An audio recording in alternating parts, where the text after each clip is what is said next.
Welcome to the Supported Living Property Podcast with your host, me, Lisa Brown, the place to learn about supported living property investing. Hi Nick, it's great to have you here today. Thank you for joining me. For people who don't know you, do you want to introduce yourself? Hi, I'm Nick Crosby. I'm the program lead at NDTI for a program of work that's focused on small supports. And I'll get on to explaining that in a minute, I guess. Yeah, that'd be brilliant. Thank you. Because I think it's a great concept when we've spoken about it previously, and but it is something a lot of people are not familiar with. So tell us what small supports is, Nick. Well, I guess it's all grown from the closure of institutions, mainly around Glasgow. The next castle is the one that I cite most often. In the 1990s, there was a group of people, there was a large number of people at the institution, and the team who were supporting people out found themselves with a number of people who needed much more intensive levels of support, at least to start with. Many of them have been there for all their life. So living in the community was a very new thing. And obviously there's a trauma that comes with being institutionalized. So they set out, there weren't any organizations like that. So they basically set out to develop a new model of a new offer. It was based around individual funding. There weren't such a thing as individual budgets at that point. A very clear person-centered individual service design and a very tailored group of people supporting that person. Well, we would call it matching. The organizations took a commitment to stay small. When they got to a certain scale, they would kind of spider plant a new one. The second organization was called Sea Change. And Sea Change are one of our partners in Glasgow. And that's kind of the basis. And then there are organizations across the country who all drew from that model. There's an organization, for example, in Plymouth called Beyond Limits. Doreen Kelly, who set Beyond Limits up, although she's now retired, is the kind of key person bringing the model south. There's organizations in the Northeast, in the Southeast. But if you talk to all of them, they all made the kind of pilgrimage to Glasgow at some point in their development stage. And so that's the roots. The actual program grew from a realization by my manager, Bill Love, and others that all these attempts at transforming care and building the right support weren't working. There was a lot of money being paid out for failing support where people were being readmitted or they simply weren't getting people out. And Bill brought everybody together and said, what is it that stands out when you think about the organizations that work?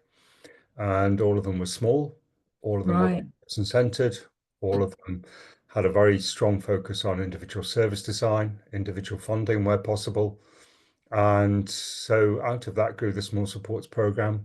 We've been funded for the last few years by NHS England to work across England at the moment and seed where possible new organisations. There's now, I think, about 4 organisations live, but there's probably about another 10, maybe possibly more than that, or in the process of going live, i.e. starting to support people. And we're working with 18 local authority areas across the country with their ICBs. So it's a kind of growing program of work. It's grown a great deal in the last year. And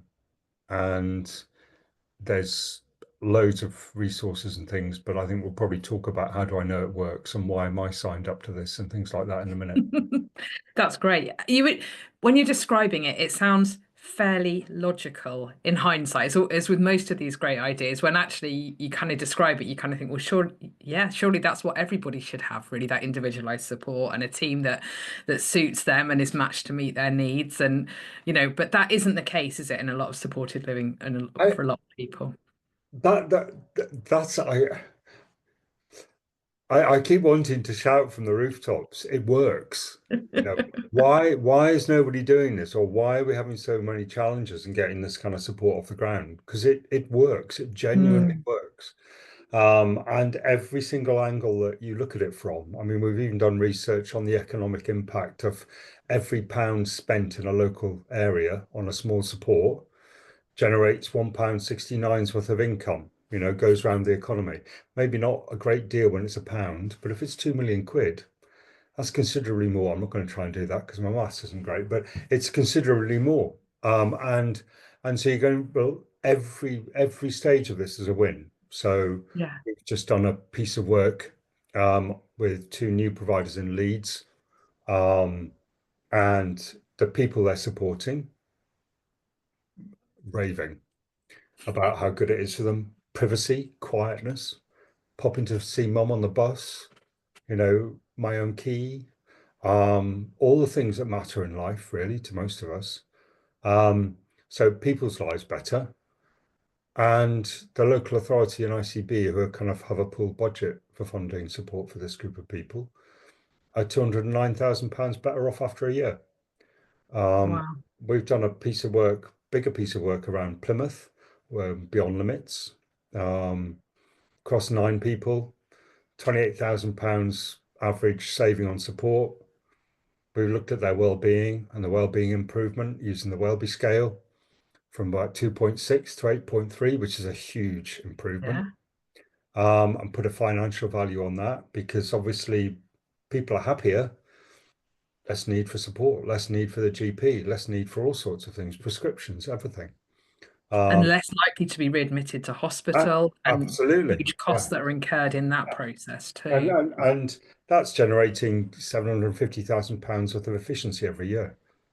And then a smaller group of that 9 have all of them prior to being supported by Beyond Limits um, needed many multi-agency kind of incident responses. For one person, they were averaging about 156 a year, Wow. a week. They're now down to one incident a year. Um, and so for that 6 group of people, the impact of the reductions in need for multi-agency support has generated about £950,000 worth of efficiency across the much wider system, police, ambulance, and community services. So, this is why I'm kind of going, it seems common sense. It's not just common sense. It's like all the evidence, better lives, less admissions, much better in well-being, massive efficiency locally. Why aren't everybody doing that? Huge, huge impact.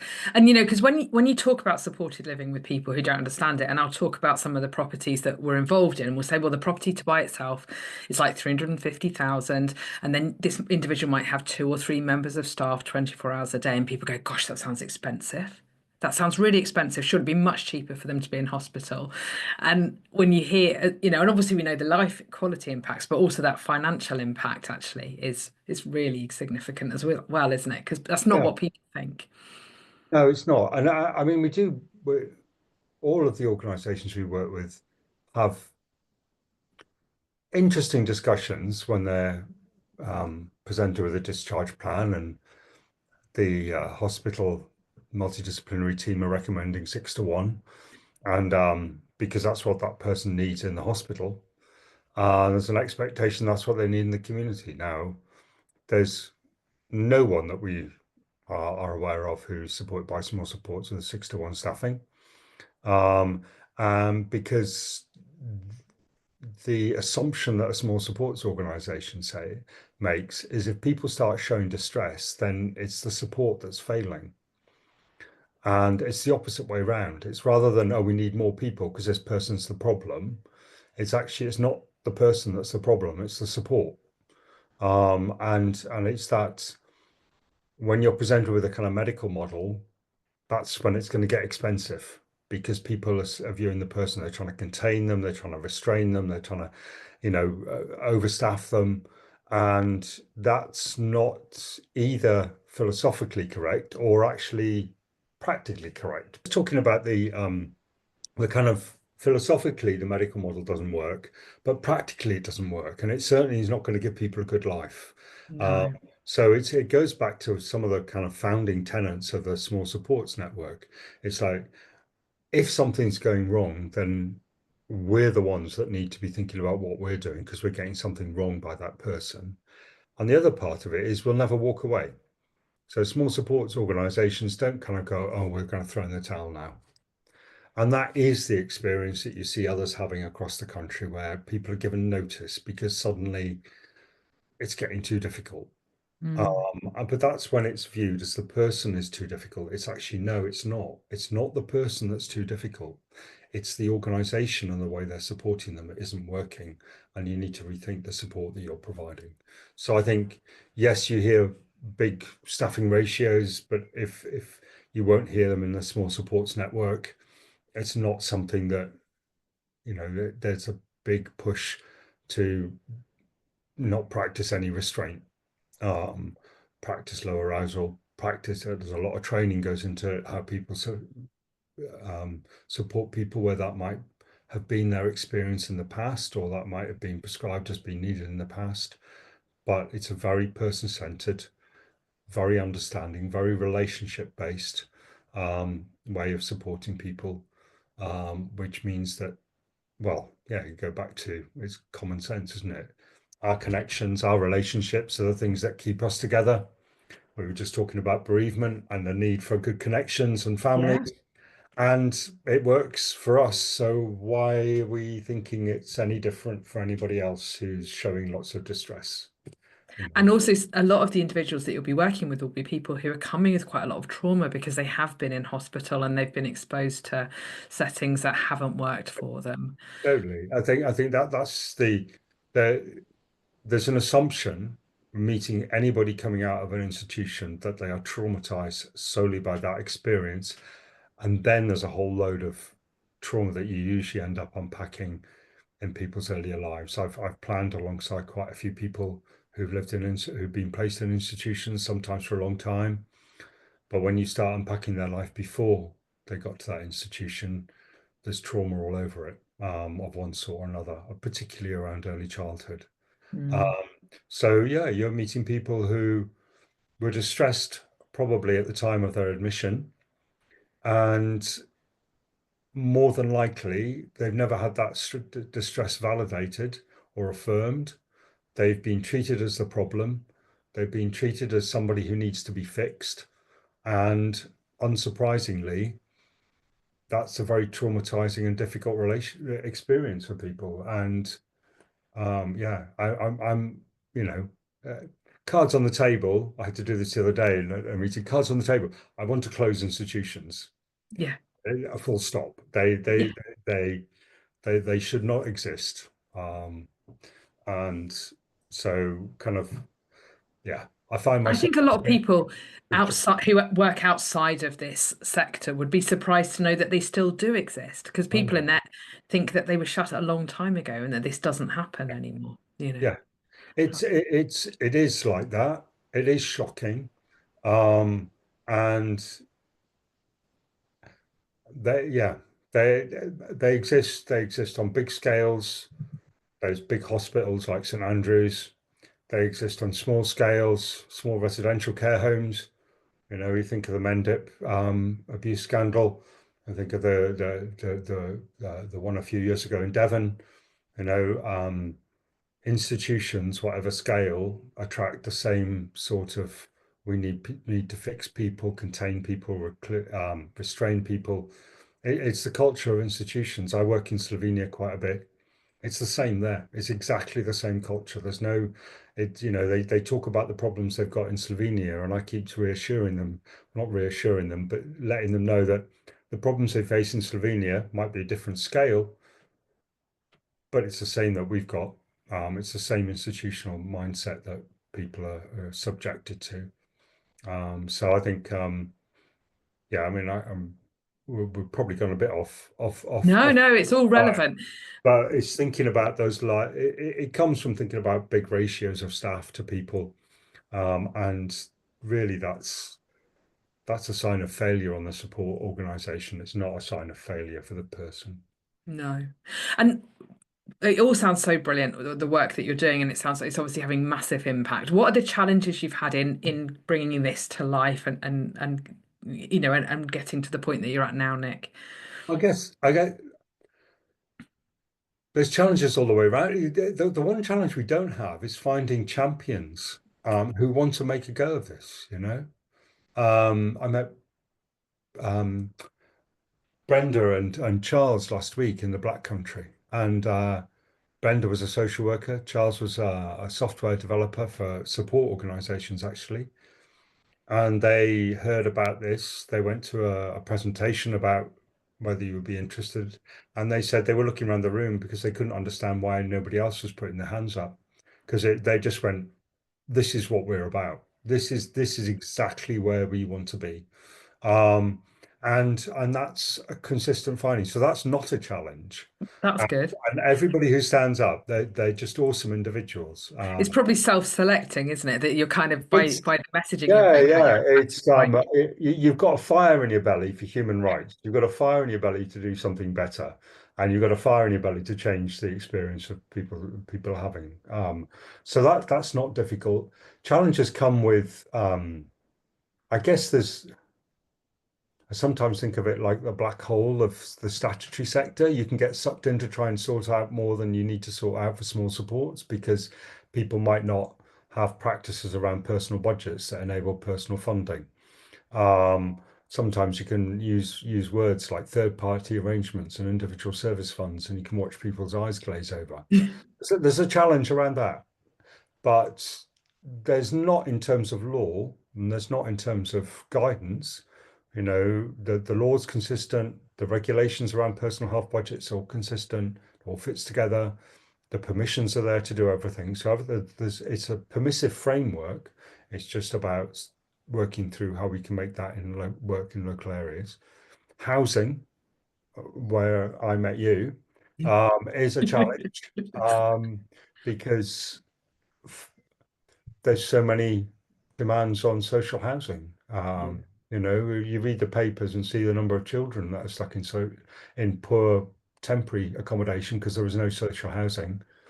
And I can't feel right arguing to take away a potential home from a child and their family or children and their family. Um, and the waiting lists are huge. Um, so housing is a challenge. I mean, that was the original reason I ended up finding out about the supported living network and sitting down and having a coffee with you and Doreen and Totnes. Um, Mm. and trying to find lots of different ways of, I don't know, making available information, potential contacts. There was funding from the NHS through its capital funding around this program of work. That's not around anymore, not to the same extent. Mm. So that was relied on quite heavily, but the withdrawal of that funding has caused a lot more challenge. Um, Yeah, that's causing a big issue, isn't it, for yeah, a lot of through people. yourself, we've managed to, well, I think, you get an email. Small Support said you should have a chat with Lisa. I should have a chat with you. And that's proved a really rich connection. We've spent a lot of time talking with David Abbey, and he has helped out a couple of people. And he Um, was on, if you haven't listened to a podcast, a that's couple of right. weeks back, that by the time this comes He's, out. you So know, he's helping my partner with future plans for her family member. Um, so we've kind of tried to hodgepodge together.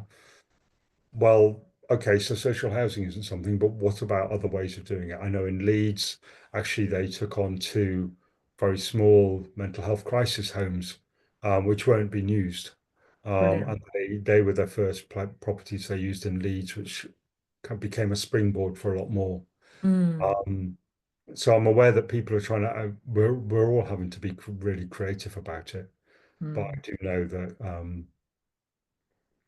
being able to link yourself in has been really helpful for people and That's continue. great, and it's really good to know that by bringing people together, we are creating the Yeah, homes that yeah, are needed. But there is the kind of properties that you're looking for. Typically, are going to be small detached properties. Typically, is that generally, or is it's yeah. not I don't one know. size fits all, is it? No. There's something, isn't there, about everybody needs a bungalow, and it's a bit. I don't know how much truth there is in that. I think Okay, brilliant. So, what would you say? I just don't know. No. I think my partner's son lives in a terrace. Yeah. He's got his own individual way of interacting with the world. Mm, It gets by. And I think there's sometimes there's a bit of a that makes sense because there's no neighbors and there's nothing, and there's nobody upstairs and all of that mm, kind of thing. But sometimes it's all, my worry would be is that it's an assumption that we make before we actually talk to somebody about where they'd right. like to live.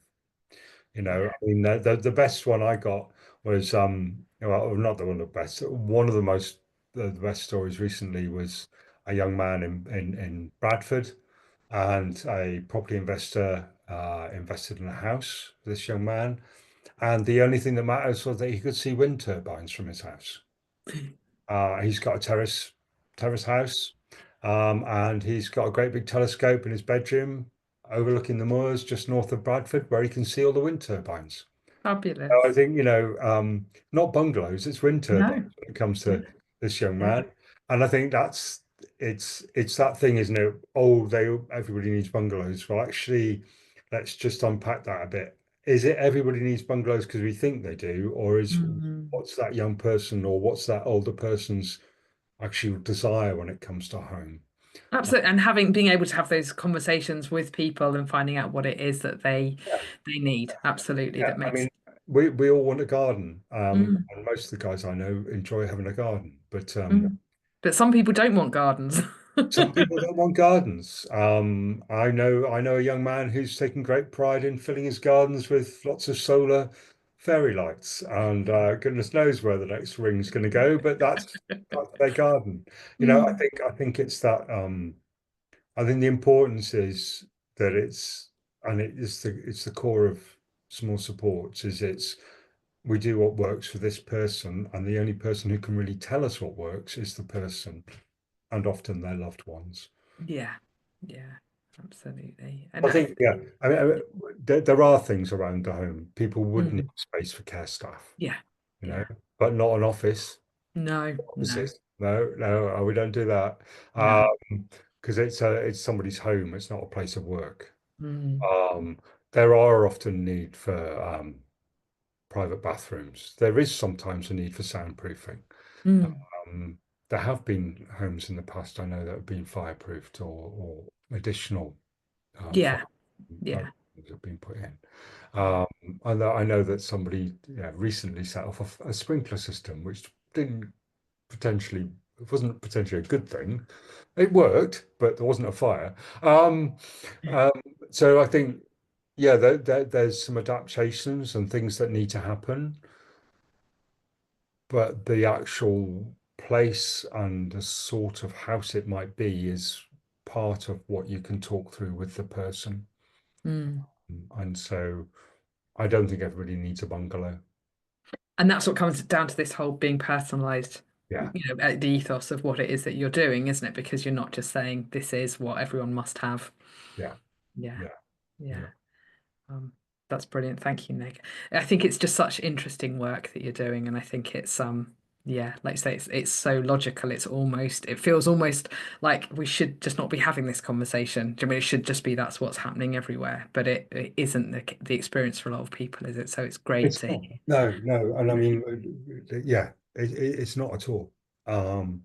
And yeah, well, that's why I'm doing the job. It should be, and that's why though I'm part of a team. I'm part of the most amazing team. Some of the people that I'm working with, I've been looking up to, you know, for many years, because of how they've supported people to have good lives. I never cease about hearing about wind turbines or holidays that are planned around ambitions to be a roller coaster designer, or favorite cups of caramel latte. Everybody has their own bit that they tell, but every time you hear it, a really good one. So I interviewed a guy called Huey, and Huey was one of the last people to move out of Lennox Castle many years ago, supported by one of the small supports in Glasgow, and had wraparound support when he moved out. And I met him 3 years ago. He was living with his girlfriend. We see somebody once a week for an hour, just checking in, and just talking about how he lives his life. There's a video on our webpage of Mark, who's been supported by Unique Support Solutions in Leeds. I know you know Vicky. Mm. And it's on the website. And there Mark is talking about, and it's almost like Hughie's got a broad Glaswegian accent, Mark's got a broad Yorkshire accent, but actually what they were saying was the same thing. So it goes back to your point about common sense. It's people are saying exactly the same thing, whether they've been supported for 20, 25 years or they've been supported for 15 months. Their lives have changed out of all recognition. And they're telling you about all the ordinary things that they get on with in their life. And that's the bit, so yes, I can do reel off the numbers, the financial impact, the efficiency and everything. It's almost like the best thing about it though isn't that, it's just that people continually tell you how much better their life is. And yeah, and that's that unending common sense. It's not just common sense. This is what we should be doing. If Mm. we genuinely see people as equal human beings and we have humanity in our heart, there is no other way to do this. Otherwise, we are slipping into lots of motivations that's questionable. We're slipping into using the medical model where people need to be fixed. We're not listening to what they're saying. We're not listening to their family. And actually, well, if we're doing that, then why are we doing the work that we're doing? Because we're not doing the best by the people. Doreen would say it. Doreen's thing is, and it's really simple, it's you do the right thing by people and everything else will be fine. It's the moment you stop doing the right thing by that person, that's when you run into all the high cost, awful solutions, restraint, and everything else that you sadly, pretty much every other week, if not every week at times, you read about in the papers or you see the latest publication on the latest article on the news. Mm. Mm. So there's only one way to do this properly. I Nick. would say that, but I do believe it as well. Yeah, no, it's so true, and I can't. Yeah, it's such a good way to sum it up. I don't think there's anything else for us to say there. But thank you so much. We'll put all the links to your website and everything so people can access those resources if they want to. There. Thank you, Nick. Thank you. Cool. And thanks for all your support with the program, Lisa, because it's made a big difference. That's great. Thank you. That's lovely to hear. Thank you for listening to this episode. If you're finding this content useful, then maybe it's time you join the Supported Living Property Network. If you're not already a member, then let me explain what's included. The network is a unique community of property investors and providers coming together to create quality supported living homes. If you're a property investor, you can list property on our portal for our provider members to see. You can access the demand portal where our providers list where they need property so you can buy property to order. If you're a provider, you can access the property portal to see where our members have property available for you to lease, and you can list where you need property. We do not charge any additional introduction or sourcing fees. You also get access to our monthly training sessions with industry experts to help you understand supported living property and keep up to date. You get access to our monthly online networking sessions to help you connect with property investors and providers. I've written 2 training courses, one for providers and one for property investors, to help you get started in supported living property. We have a membership area filled with resources that you need, where you can watch the previous training sessions too. You get all of this for only £47.50 plus VAT a month. And because we do not want you to stay unless you think it's incredible value, you can leave at any time. Just give us 14 days notice. Simply go to www.supportedlivingproperty.uk. That's www.supportedlivingproperty.uk to join us now.